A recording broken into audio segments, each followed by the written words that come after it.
राज्यपाल नामनिर्देशित विधान परिषदेच्या 12 आमदारांबाबत महायुतीला हायकोर्टाने मोठा दिलासा दिलाय। कॅबिनेटमध्ये यादी मागे घेण्याचा निर्णय कायदेशीर असल्याचं हायकोर्टाने म्हटले। महायुती सरकारला आव्हान देणारी ठाकरे गटाची याचिका हायकोर्टाने फेटाळली।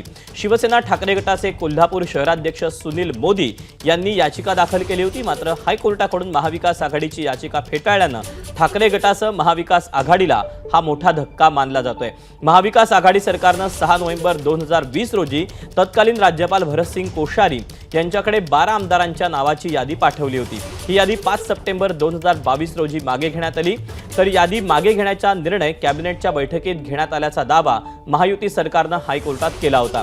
मात्र कोणतीही कारण न देता यादी मागे घेणं गैर असल्याचा दावा ठाकरे गटाने याचिकेतून केला होता। दरम्यान हायकोर्टाच्या निर्णयाला याचिकाकर्ते सुनील मोदी सुप्रीम कोर्टात आव्हान देणार आहेत। दरम्यान या सगळ्याचा घटनाक्रम कसा राहिला आपण त्यावर एक नजर टाकूया।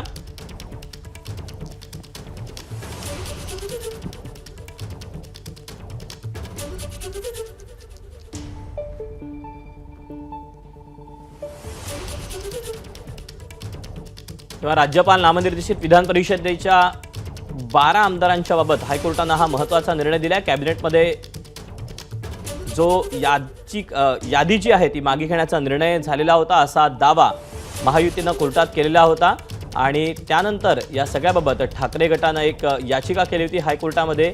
ही आव्हान देणारी याचिकाच आता फेटाळून लावण्यात आलेली आहे।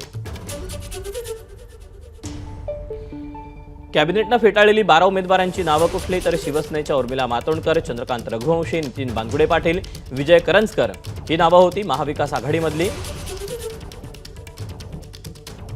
तर काँग्रेसकडून अनिरुद्ध वनकर, रजनी पटेल, मुझफ्फर हुसेन आणि सचिन सावंत यांचं नाव त्या यादीमध्ये होतं। त्याशिवाय राष्ट्रवादीकडून एकनाथ खडसे, राजू शेट्टी, आनंद शिंदे आणि यशपाल भिंगे यांची नावं होती। मी प्राथमिकपणे झालेल्या निर्णयावर सुप्रीम कोर्टामध्ये जाण्याचा विचार करणार आहे, कारण हा कायदेशीर मुद्दा आहे, हा घटनात्मक मुद्दा आहे। जर याच्यावर घटनात्मक मुद्द्यांवर जर भाष्य झालेलं नसेल तर मला सुप्रीम कोर्टात जावं लागेल आणि मी सुप्रीम कोर्टात जाण्याचा विचार करेन। मी माझ्या विधिज्ञांशी बोलेन आणि त्यानंतर हा निर्णय घेईन। आजच्या घडीला ही माझी याचिका फेटाळलेली आहे। बीड जिल्ह्यासह संपूर्ण राज्यात मस्सादोगते सरपंच संतोष देशमुख यांचं हत्या प्रकरण चांगलंच तापलं। सरपंच संतोष देशमुख यांच्या हत्या प्रकरणाला 1 महिना पूर्ण होतोय।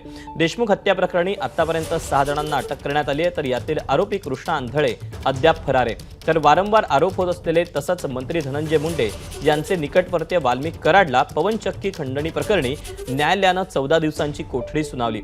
सरपंच संतोष देशमुख यांची हत्या 9 डिसेंबरला अपहरण करून करण्यात आली होती। आज पैठणमध्ये संतोष देशमुखांच्या हत्येच्या निषेधार्थ मोर्चा काढण्यात आला। यावेळी मराठा आंदोलक मनोज जरांगे पाटील, भाजप आमदार सुरेश धस आणि देशमुख कुटुंबीय सहभागी झाले होते।